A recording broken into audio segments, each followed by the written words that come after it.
வணக்கம். சிறகடிக்க ஆசை சீரியலில் இனி என்னெல்லாம் அடுத்த வாரங்களில் நடக்க போகுது அப்படின்னு பார்க்க போகிறோம். மீனா தனக்கு கொடுக்கப்பட்ட வேலையை ரொம்ப சிறப்பாக பண்ணிடுறாங்க. இதை பார்த்துட்டு அவங்களுக்கே ரொம்ப சந்தோஷமாக இருக்குது. வேலை செஞ்சவங்க எல்லோரும் வச்சு ஒரு ஃபோட்டோ எடுக்கிறாங்க. எடுத்துட்டு அக்கா எப்படி இருக்குது பாருங்கள் அப்படிங்கிறாங்க. ரொம்ப நல்லா இருக்குது மீனா, நம்ம வந்து டெக்கரேஷனில் ரொம்ப தேறிட்டோம் போல அப்படின்னு சொல்லி எல்லோரும் பேசி சிரிச்சுக்கிறாங்க. சரிக்கா, எல்லாருக்கும் நான் பிடிங்க சம்பளம் அப்படிங்கிறாங்க. மீனா பிறகு கூட வாங்கிக்கிறோம் அப்படிங்கிற, இல்லைக்கா இருக்கட்டும் அப்படின்னு சொல்லிட்டு கொடுத்துட்றாங்க. அப்போது மீனா வந்து நினைக்காங்க, சரி நம்ம கடன் பூரா வாங்கியிருக்கோம், நாளைக்கு காலையில் நம்ம செட்டில் பண்ணிடுவாங்க, அதை வந்து கொடுத்துடலாம் அப்படின்னு சொல்லிட்டு சந்தோஷமாக வீட்டுக்கு போகிறாங்க. அங்கே போய் முத்துக்கு ஃபோன் பண்ணி சொல்கிறாங்க, ஏங்க வேலையை சூப்பராக முடிச்சிட்டேன், நாளைக்கு காசு தந்துடுவாங்க, கடன்காரங்கெல்லாம் கொடுத்துட்டோன்னா மீதி ஒரு 50,000 அப்படி நம்மளுக்கு நிற்கத்தங்க செய்யும் அப்படிங்கிறாங்க. மீனா நானும் ஒரு வாரம் அங்கங்கே போயிட்டு எனக்கும் எப்படின்னாலும் ஒரு 40,000 மிஞ்ச தான் செய்யும் அப்படிங்கிறாங்க. சரிங்க, நம்ம வீடு கட்டுறதுக்கு சேர்த்துக்கலாம் அப்படின்னு சொல்லிட்டு ரொம்ப சந்தோஷமாக சிரிச்சுக்கிறாங்க. மறுநாள் காலையில் விடியுது. விடிஞ்சோடனே கல்யாண மண்டபத்துக்கு போகிறாங்க. ஐயா வேலைலாம் சிறப்பாக முடிஞ்சிட்டேன், உங்களுக்கு பணம் செட்டில் பண்ணியிருப்பாங்களா, அதை வாங்கிட்டு போகலான்னு வந்தேன் அப்படிங்கிறாங்க. என்னம்மா சொல்கிற, நீ தான் நேற்றே எல்லாம் வாங்கிட்டியா அப்படிங்கிற. நேற்று வாங்கிட்டேனா அப்படிங்கிறாங்க. ஆமாம்மா, அட்வான்ஸ் வாங்கும்போதே தந்துட்டோம்ல அப்படிங்கிறாங்க. என்ன எப்படி சொல்கிறீங்க, நீங்கள் என்ன தரவே இல்லையா அப்படிங்கிறாங்க. என்னம்மா என்னை ஏமாற்ற பார்க்குறியா, நான் பாருமா பேப்பர் அப்படிங்கிறாங்க.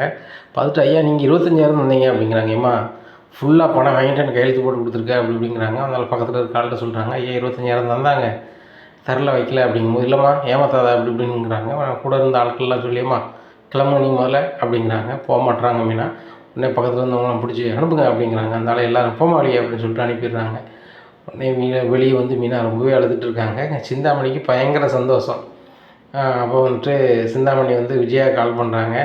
விஜயாம்மா ஒன்றும் பிரச்சனை இல்லை, அவங்க மருமக இனிமேல் வீட்டுக்குள்ளேயே தான் இருப்பாள், வீட்டை விட்டு வெளில மாட்டாள். சரிதானா, 2,00,000 அவளுக்கு கிடைக்கிற மாதிரி இருந்துச்சு, கிடைக்க விடாமல் வாங்கிட்டேன். இன்னுமே பூரா அவன் கடனில் தான் அலைவாள், கடன்காரங்க பூரா அவளை தேடி அலைவாங்க.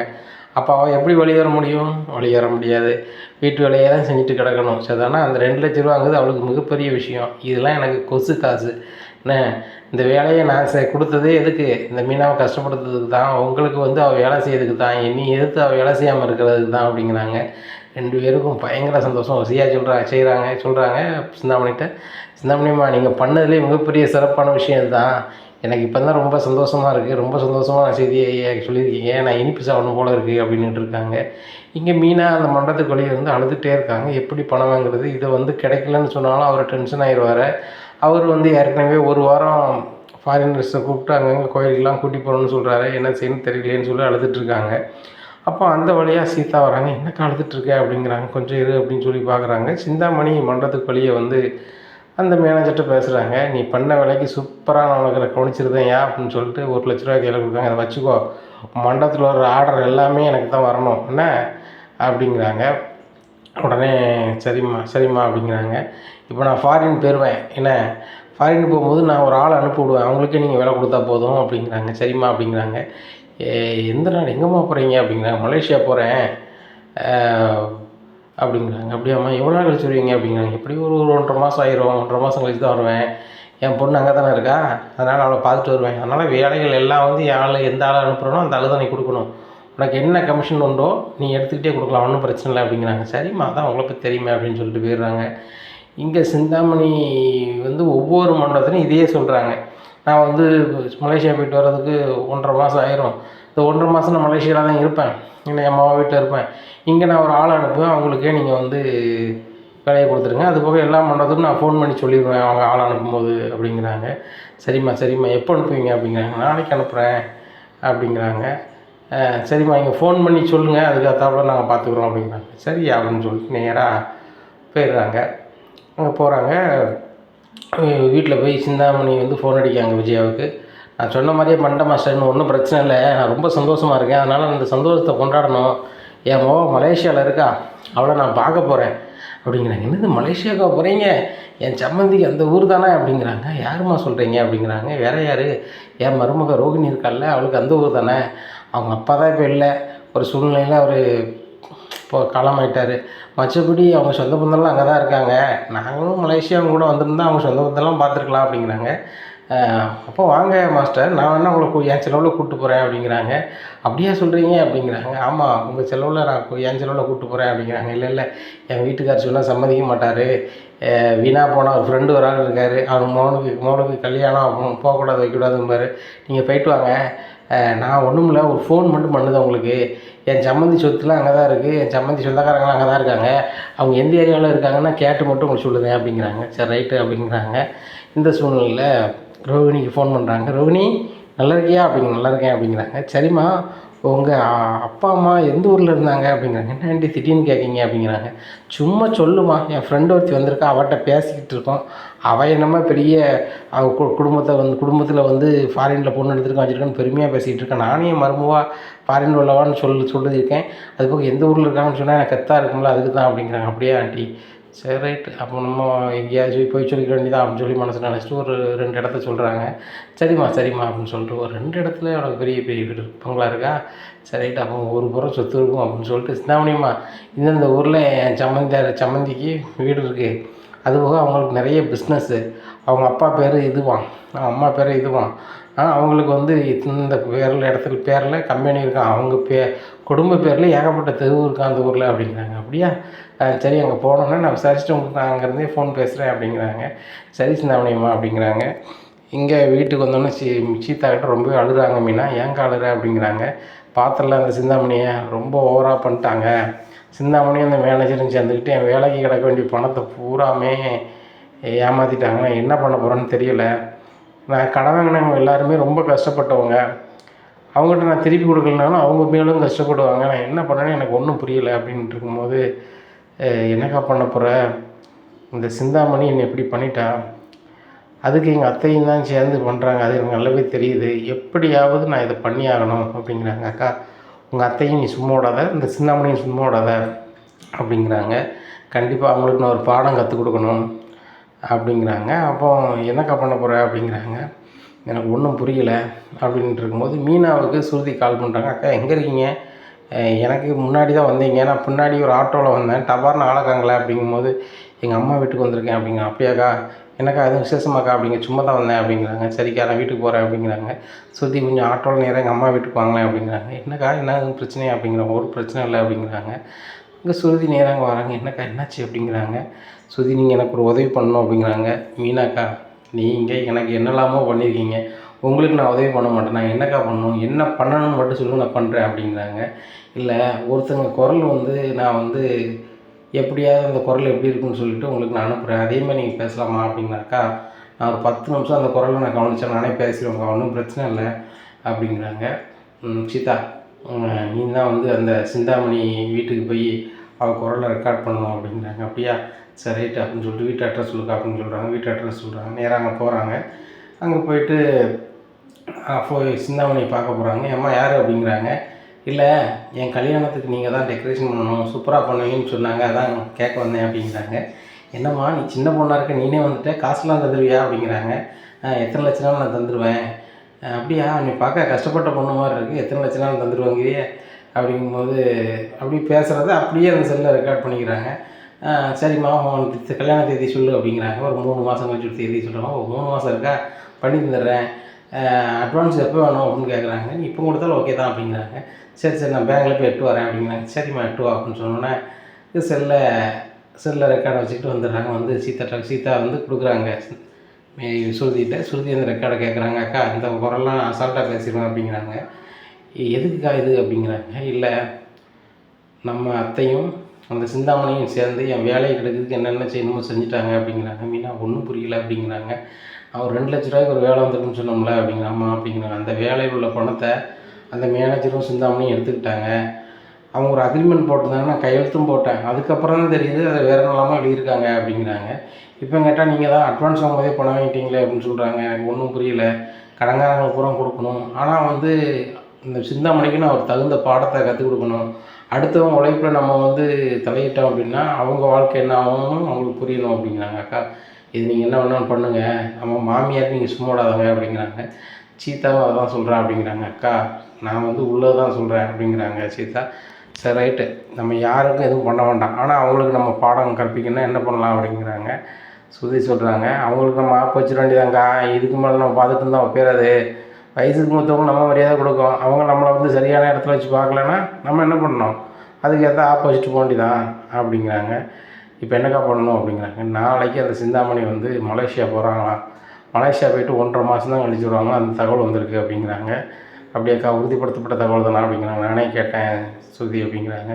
சரி ரைட்டு, இப்போ என்னக்கா பண்ணணும் அப்படிங்கிறாங்க. நாளை கழிச்சு ஒரு வேலை இருக்குது, உங்கள் டப்பிங் எப்போ முடியும் அப்படின்னு கேட்குறாங்க. 11:30க்கு முடிச்சிடுவோங்க, காலைல 10 மணிக்கு 11:30க்கு முடிச்சிடுவேன், 11:30க்கு மேலே நம்ம வேலையை ஸ்டார்ட் பண்ணிடுவோம் அப்படிங்கிறாங்க. சரி ரைட்டு அப்படிங்கிறாங்க. இங்கே சிந்தாமணிக்கு காலையில் ஃப்ளைட்டு 10 மணிக்கு கிளம்பி போயிடுறாங்க. அங்கே விஜயா போகிறதுக்கு மட்டும் அவளை அனுப்பிட்டு வந்துடுறாங்க. இங்கே விஜயாவுக்கு பயங்கர சந்தோஷம். மீனா முகத்தை பார்க்குறாங்க. மீனா வந்து வாடலாக இருப்பாளா அப்படின்னு சொல்லிட்டு மீனா ரொம்ப வைராக்கியமாக இருக்காங்க. ஏன்னு கேட்டால் இந்த சூழ்ச்சியில் வந்து நம்ம அத்தையும் சிந்தாமணியும் சேர்ந்து தான் பண்ணியிருக்காங்க, இது நல்லாவே தெரியுது. அதனால் வந்து நம்ம இவங்களுக்கு முன்னாடி நம்ம தளர்வாக இருக்கக்கூடாது அப்படின்னு சொல்லி எப்பவும் போல் சமைச்சிட்டு பூகாரத்துக்கு போகிற மாதிரி போகிறாங்க. ஸ்ருதிக்கு கால் பண்ணி கேட்குறாங்க. ஸ்ருதி வேலை முடிஞ்சிட்டு அப்படிங்கிறாங்க. நேராக ஸ்டுடியோவுக்கு போயிடுறாங்க. சித்தாவும் போயிடுறாங்க. அங்கேருந்து சிந்தாமணி மாதிரி எல்லா கல்யாண மண்டபத்துக்கு ஃபோன் நம்பருக்கும் மேனேஜரு ஓனருக்கு எல்லாத்துக்குமே ஃபோன் அடிக்காங்க. ஃபோன் அடிச்சுன்னா நான் 1.5 மாதம் கழிச்சு தான் வருவேன், 1.5 மாதமாக நான் பார்க்கக்கூடிய வேலையை மீனா பார்ப்பாங்க அப்படின்னு சொல்லி எல்லா மண்டபத்துக்கும் சொல்லிடுறாங்க. இந்த மேனேஜருக்கும் 2 லட்ச ரூபா ஆட்டப்பட்ட மேனேஜருக்கும் சிந்தாமணி அம்மாவே இப்படி சொல்லிட்டாங்க. சரி ரைட்டு பார்க்கட்டும் அப்படின்னு சொல்லி விட்டுறாங்க. 1.5 மாதமாக மீனாவே எல்லா மண்டபத்துக்கும் டெக்கரேஷன் வேலையை பயங்கரமாக எடுத்து பண்ணுறாங்க. சிந்தாமணி ஆட்கள் காதுக்கு இது போகுது. மீனா தான் எல்லா வேலைக்கும் டெக்கரேஷன் எடுத்து செய்கிறா, அக்காவுக்கு சொல்லணும்னு சொல்லி அவங்களுக்கு கால் பண்ணுறாங்க. கால் போகவே மாட்டாங்குது. ஏன்னா இது இங்குள்ள சிம்மு போகவே இல்லை. அதனால் இவங்க பதிலே சொல்ல முடியாமல் இருக்காங்க. 1.5 மாதத்தில் சிந்தாமணி தொழிலை விட மீனா ஓஹோன்னு வராங்க. அப்போ இவங்க ஸ்ருதி சொல்கிறாங்க, அக்கா என்னையும் பார்ட்னராக சேர்த்துக்குவீங்களா அப்படின்னு சொல்லி விளையாட்டு கேட்குறாங்க. நீங்கள் வேணா ஸ்ருதி நீங்கள் வேணா இருங்க அப்படிங்கிறாங்க. இல்லைக்கா நீங்களே பண்ணுங்கள், நான் சும்மா விளையாட்டு சொன்னேன் அப்படிங்கிறாங்க. இப்படி நல்லாவே தொழில் போயிட்டுருக்கு. அப்போது ஸ்ருதி சொல்கிறாங்க, அக்கா ஆன்ட்டிக்கும் உச்சிலையும் ஏதாவது செய்யணும்ல அப்படிங்கிறாங்க. கண்டிப்பாக பண்ணிடுவோம் அப்படிங்கிறாங்க. என்ன பண்ணலாம் அப்படிங்கும்போது, அக்கா அந்த சிந்தாமணிக்கும் இவங்களும் சேர்ந்து தானே அப்படி பண்ணுறாங்க அப்படிங்க அம்மா அப்படிங்கிறாங்க. அப்போ அவங்க 2 பேருக்கும் போட்டு விடுங்க அப்படிங்கிறாங்க. என்ன செய்யலாம் அப்படிங்கிறாங்க. நடனம் படிக்க வராங்கன்னு சொல்கிறீங்க, அதே மாதிரி இவங்க நடன பள்ளி வைக்க போகிறாங்க, சிந்தாமணி பேரில் நீங்கள் ஒரு விளம்பரத்தை போட்டு விடுங்க, குறிப்பாக நம்ம வீட்டு வாசலில் மட்டும் ஒரு போஸ்டர் போடுங்க, வேறு ஒன்றும் வேண்டாம் அப்படிங்கிறாங்க. அதுவும் சரி தான், நம்ம அங்கங்கே போட வேண்டாம், ஒன்று பார்வதி ஆண்டி வாசலில், இன்னொன்று நம்ம வீட்டில் அப்படிங்கிறாங்க. 2 போஸ்டரை வந்து ரெடி பண்ணுறாங்க. ரெடி பண்ணி ஸ்ருதி வந்து ஹெல்மெட்டை போட்டுக்கிட்டு நம்ம வீட்டில் ஒட்டிடுறாங்க, விஜயா வீட்டில். அங்கே வந்து மீனா வந்து ஒரு மாஸ்க்கை போட்டுக்கிட்டு எங்கள் பார்வதி வீட்டில் ஒட்டிடுறாங்க. இப்படி இருக்கும்போது பார்வதி ஃபோன் அடிக்கிறாங்க. விஜயா கேள்விப்பட்டியா அப்படிங்கிறாங்க. என்ன அப்படிங்கிறாங்க. உனக்கு போட்டியாக தொழில் பண்ண ஆள் வந்துருச்சு அப்படிங்கிறாங்க. யார் அப்படிங்கிறாங்க. வேறு யார், அந்த சிந்தாமணி அம்மா தான். 1.5 மாதம் கழிச்சு அவங்க வந்து நடனப்பள்ளி துவங்குறாங்க. இப்போவுமே புக்கிங்க்கு வந்து ஃபோன் நம்பர்லாம் கொடுத்துருக்காங்க அப்படிங்கிறாங்க. என்ன சொல்கிற அப்படிங்கிறாங்க. ஆமாம் நீ முதல்ல என் வீட்டுக்கு வா அப்படிங்கிறாங்க. கிளம்பி போகிறாங்க. இவங்க வீட்டு வாசல்லே ஒட்டியிருக்கு. இதை பார்த்துட்டு, ஆமாம் பார்வதி என் வீட்டு வாசல்லே ஒட்டியிருக்கு, அந்த சிந்தாமணிக்கு எவ்வளோ திமிரு, சிந்தாமணி வந்து மலேசியா போகிறேன் அப்படி இப்படின்னு சொன்னால் என் மருமக வீட்டுக்கு வந்து எல்லாத்தையுமே கேட்டு போனால், இப்படி இருக்கும்போது எனக்கு எதிராகவே தொழில் பண்ணுறாளோ அப்படின்னு சொல்லிட்டு அவங்களுக்கு கால் பண்ணுறாங்க. அங்கே ஃபோன் போக மாட்டாங்க. இப்படியா இருக்குது, அந்த சிந்தாமணி ஃபோனை வேறு எடுக்க மாட்டேக்கான்னு சொல்லி பேசிகிட்டு இருக்காங்க. வீட்டில் வந்து டேய் மனோஜ், அந்த சிந்தாமணிக்கு எவ்வளோ திமிருடா அப்படிங்க. யாருமா சொல்கிற அப்படிங்கிறாங்க. அதான்டா இந்த மீனாவுக்கு எதிராக தொழில் பண்ணால அந்த சிந்தாமணி என்கிட்ட வந்து நடனம் படித்தா, சரி நானும் நடனம் படிக்க தான் வரேன்னு பார்த்தா எனக்கு எதிராகவே போட்டி பண்ணுறான். போட்டி போடுறதுக்கு அவள் நடனம் பள்ளி ஆரம்பிக்க போகிறான். 1.5 மாதம் கழிச்சு இப்போவுமே புக்கிங் பண்ணுறான். அந்த 1.5 மாதத்துக்கு அவன் மோக வீட்டில் போய் மலேசியாவில் போயிருப்பாளாம். அவள் ரோகிணி அட்ரஸ் வேறு கொடுத்துவிட்டேன் அப்படிங்கும்போது ரோகிணி தெரிதுன்னு முடிக்காங்க. ஆண்டி என்ன ஆண்டி சொல்கிறீங்க அப்படின்னா, ஆமாம்மா உன் வீட்டு அட்ரஸ் சொன்னோம்னாக்கா அவங்க சொத்து பத்திரம் அங்கே பத்திரமா இருக்கான்னு பார்த்துட்டு போகலான்னு பார்த்தேன். ஆனால் அந்த சிந்தாமணி எனக்கு எதிரே தொழில் பண்ணாலும் நினச்சி கூட பார்க்கலையா அப்படிங்கும்போது மீனா சிரிக்கிறாங்க. அப்போ தான் சுருதி உள் வீட்டுக்குள்ளே வராங்க. என்ன ஆண்டி அப்படிங்கிறாங்க. ஒன்றுமாம்மா அப்படிங்கிறாங்க. பார்த்தா ஆண்டி சிட்டி ஃபுல்லும் ஒரே நோட்டீஸாக இருக்குது, இந்த சிந்தாமணி உங்களுக்கு எதிராகவே தொழில் பண்ணுறாங்களா, உங்கள்கிட்ட தானே அவங்க நடனம் படித்தாங்க அப்படிங்கிறாங்க. ஆமாம்மா ரொம்ப கடுப்பாக இருக்குது அப்படிங்கிறாங்க. இப்படி தான் ஆண்டி, நல்ல நட்பு வந்து தேன் கரும்பு மாதிரி இனிக்குமா, தீய நட்பு வந்து பாவக்காவாக கசக்குமா அப்படிங்கிறாங்க.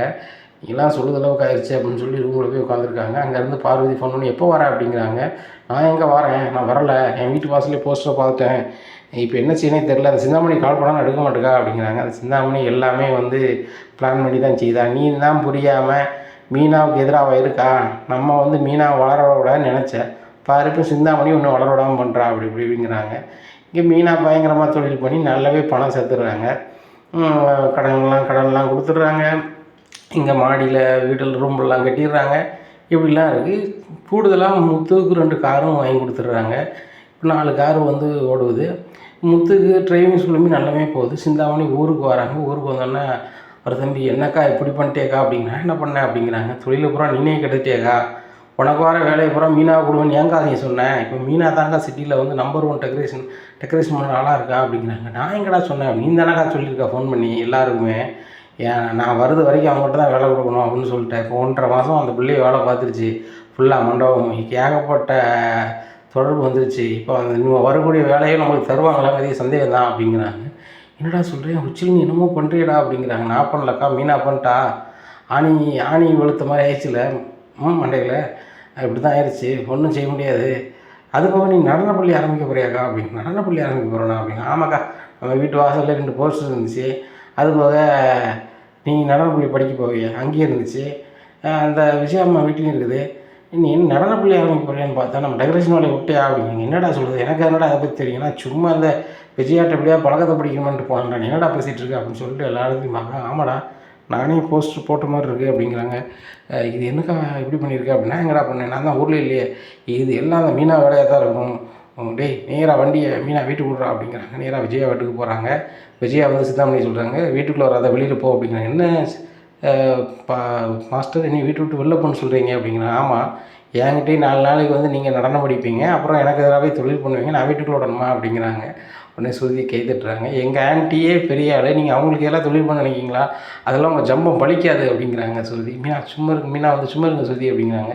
உங்களுக்கு தெரியாதுக்கா, உங்களுக்கு எதெல்லாம் தொழில் பண்ணாங்க அந்த சிந்தாமணி, அதனால் ஆன்ட்டி வந்து அவங்களுக்கு சப்போர்ட் பண்ணாங்க. இப்போ ஆன்ட்டிக்கு எதிராகவே வந்து அவங்க நடனப்பள்ளி ஆரம்பிப்பாங்களா, அதை எப்படி நான் சம்மதிக்க முடியும் அப்படிங்கிறாங்க. அப்படி சொல்லு ஸ்ருதி அப்படிங்கிறாங்க. உடனே என்ன பார்லருமா, உங்கள் ஊரில் போய் உங்கள் சொத்தெல்லாம் நான் விசாரிக்கிறதுக்காக போனேன், உங்கள் அத்தை வந்து எனக்கு எதிராக பேசுகிறாங்க, இந்த மீனாவுக்கு எல்லோரும் சப்போர்ட்டாக இருக்கீங்களா அப்படிங்கிறாங்க. நாங்கள் யாருமே மீனாவுக்கு சப்போர்ட்டாக இல்லை அப்படின்னு சொல்லிகிட்டு இருக்காங்க. உடனே மீனா சொல்கிறாங்க, எனக்கு யாரும் சப்போர்ட் பண்ண வேண்டாம், உண்மையே எனக்கு சப்போர்ட்டாக இருக்கும் அப்படிங்கிறாங்க. அந்த உண்மையை வச்சு தான் நான் சொன்ன மாதிரி நீ எவ்வளோ வேலையை எடுத்து செஞ்சியா அப்படிங்கிறாங்க. உடனே சிந்தாமணியம்மா, நீங்கள் தானே ஃபோன் பண்ணி சொன்னீங்க, நீங்கள் எப்படி பண்ணீங்களோ அதுக்கு ஏற்றாப்புல நான் பண்ணேன், நீங்கள் எந்த மொழிகளில் பேசுகிறீங்களோ அதே மொழியில் தானே நான் பதிலளிக்க முடியும் அப்படிங்கிறாங்க மீனா. இங்கே ரொம்பவே கடுப்பாகுது. உடனே அப்போ தான் வந்து சிந்தாமணி சொன்ன போய் தான் தெரியுது, நானும் நடனப்பள்ளி ஆரம்பிக்க வைக்கிறதுக்கு எதுவுமே பண்ணல மாஸ்டர், யாரோ நான் எல்லா நேரம் பண்ணியிருக்காங்க, ஏன் இந்த மீனா கூட பண்ணியிருக்கக்கூடாது அப்படிங்கிறாங்க. உடனே என்னாலாம் பண்ணலத்த அப்படிங்கிறாங்க.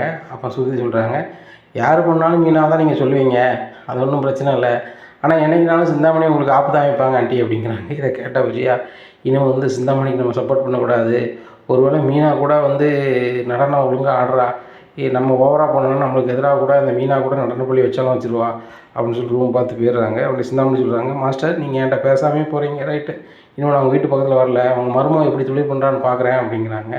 நேராக வீட்டுக்கு வெளியே போயிடுறாங்க. வெளியே போய் ரொம்ப கடுப்பில் நிற்கும்போது முத்து வராரு. என்ன மேடம் வேலைலாம் தெளிவாக போதா அப்படிங்கிறாங்க. உடனே எல்லாம் தான் அவன் பொண்டாட்டி வேலையெல்லாம் கெடுத்துட்டாளே அப்படிங்கிறாங்க. என் பொண்டாட்டி வேலையை கெடுக்குன்னு நினச்சிங்க, அவன் உங்களை முடிச்சு விட்டா, அவ்வளோதான். எங்கள் அம்மாவும் நீங்களும் சேர்ந்து பிளானாக போடுறீங்க, உங்கள் பிளான் ஸ்லோன் ஆகிட்டா எல்லாம் முடிஞ்சு போச்சு. இனிமேல் போட்டு நினச்சக்கூடாது, மீனாவுக்கு எதிராக வேலை பார்க்கக்கூடாது, உங்கள் வேலையை நீங்கள் பாருங்கள், அவள் வேலையை அவள் பார்ப்பா. நீங்கள் மீனாவுக்கு எதிராக தொழில் பண்ண நினச்சிங்க அப்படின்னா ஒன்றும் இல்லாமல் தான் இருப்பீங்க. எப்படி ஒன்றும் இல்லாமல் தான் இருப்பீங்க அப்படிங்கிறாங்க. டேய் உன் பொண்டாட்டி தொழிலை நான் எப்படி நடத்த வைக்கணும்னு நான் பாரு அப்படிங்கிறாங்க. என்னது என் பொண்டாட்டி தொழிலை நீங்கள் நடத்த வைக்கிங்களா அப்படிங்கிறாங்க. ஏய் உன் பொண்டாட்டி தொழிலை முடிச்சு விடுங்கய்யா அப்படிங்கிறாங்க. முடிச்சு விடுங்க பார்க்கலாம், நாங்கள் வந்து தளிர் மீண்டும் மீண்டும் தளிர்வோம் துளிப்போம் அப்படிங்கிறாங்க. பார்ப்போம் அப்படின்னு சொல்லிட்டு போகிறாங்க. அக்கா இந்த மீனாவை சும்முடோட அக்கா எல்லா மண்டலத்திலும் பேசுவோம் அப்படிங்கிறாங்க. எல்லா மண்டலத்திலையும் பேச போகிறாங்க. உடனே சிந்தாமணியம்மா மலேசியாவில் போயிட்டு வந்துட்டோம் அப்படிங்கிறாங்க. சரி இனிமேல் மீனாவுக்கு வேலை கூட என்ன கொடுங்க அப்படிங்கிறாங்க. அம்மா நீ சொல்கிறதும் தப்பாக நினச்சிக்காதீங்க, நீங்கள் போட்ட மாடல்லையே நீங்கள் டெக்கரேஷன் போட்டுட்டு இருந்தீங்க, மீனா ஒவ்வொரு மாடலாக போட்டு அசத்திட்டாங்க. எங்கள் மேனேஜரை தாண்டி ஒவ்வொரு மண்டலத்தில் மேனேஜரை தாண்டி ஓனர்களுக்கு எல்லாத்துக்குமே பிடிச்சி போச்சு. இப்போ மீனாவை மாதிரியும் பழையபடி உங்களுக்கு கொடுத்தோம்னா பழைய மாடலே பண்ணுவாங்க, அதெல்லாம் வேண்டான்னு சொல்லுற அளவுக்கு ஆயிடுச்சு. நீங்கள் வந்து கூப்பிட்டா வாங்கம்மா போய்ட்டு வாங்க அப்படிங்கிறாங்க எல்லா மண்டபத்துலேயும். இது ரொம்ப கடுப்பில் வீட்டில் போய் இருக்காங்க. இந்த மீனா தொழில் கெடுக்கு நம்ம என்ன பண்ணலாம் அப்படிங்கிறாங்க. அக்கா இனிமேல் நம்ம வந்து மீனாவுடைய அடிமடியில் தான் கையை வைக்கணும் அப்படிங்கிறாங்க. என்னடா பண்ணுறது அப்படிங்கிறாங்க. அக்கா அவளுக்கு டெக்கரேஷன் பொருள் போகும், அந்த பொருளை நைஸாக நம்ம ஆட்டையை போட்டுருணுக்கா. கரெக்டான இதில் செய்ய முடியாது, மண்டபத்தில் வந்து ரொம்ப பிரச்சனையாகும், பிரச்சனையானால் தொழில் பண்ண முடியாது. இதே நம்ம ஒரு 4 தொழிலில் பண்ணிட்டோம்னா ஆட்டோமேட்டிக்காக அந்த தொழிலே நம்மளுக்கு தேவையில்லைன்னு தெரிச்சு ஓய்வாங்க அப்படிங்கிறாங்க. உடனே அதுவும் சரிதான்டா, மீனாவுக்கு எந்த வண்டியில் சரக்கு போகுது ஏது போகுதுன்னு விசாரிடா அப்படிங்கிறாங்க. விசாரிக்கிறாங்க. அக்கா மீனாவுக்கு தொழிலுக்கு அவன் வீட்டுக்கார் காரில் தான் போதான் எல்லாமே அப்படிங்கிறாங்க. என்னடா சொல்கிற, அப்போ அவன் காரை எப்படிடா பண்ண முடியும் அப்படிங்கிறாங்க. அக்கா ஒன்றும் பிரச்சனை இல்லை, அவன் காரெல்லாம் டியூ தான் வாங்கியிருக்கான், டியூ பணத்தை அவன் கரெக்டாக கட்டிகிட்டு இருக்கான். ஆனால் டியூ கட்டாத மாதிரி அந்த மேனேஜரை செட் பண்ணிட்டோம்னு வைங்க, காரை தூக்கிடுவாங்க. ஆட்டோமேட்டிக்காக ஒரு வாடகை வண்டியில் எதையாக தான் தூக்குவாங்க, கொண்டு போகும்போது நம்ம அசால்ட்டாக அந்த வண்டியை தூக்கிட்டோம்னு வச்சுக்கோங்க, மீனவால் தொழிலே பண்ண முடியாது அப்படிங்கிறாங்க. சூப்பர்டா, அதை பண்ணுடா பார்த்துக்கலாம் அப்படிங்கிறாங்க. இனி என்ன நடக்கும் அப்படிங்கிறத பொறுத்து வந்து பார்க்கலாம்.